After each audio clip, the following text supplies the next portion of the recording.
The Messiah's Triumph and Kingdom. Psalm 2. Why do the nations rage, and the people plot a vain thing? The kings of the earth set themselves, and the rulers take counsel together against the Lord and against his anointed, saying, Let us break their bonds in pieces and cast away their cords from us. He who sits in the heavens shall laugh. The Lord shall hold them in derision.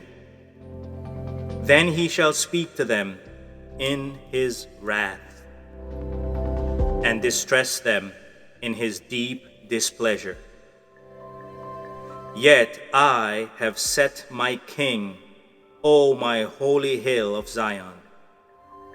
I will declare the decree. The Lord has said to me, You are my son. Today I have begotten you.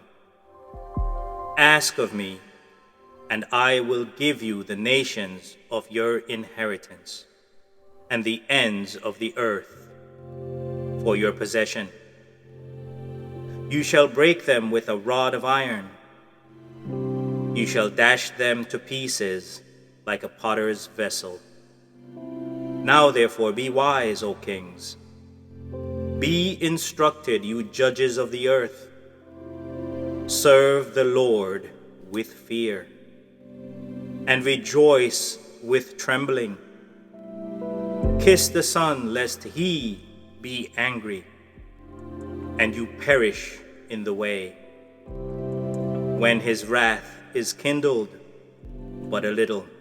Blessed are all those who put their trust in him.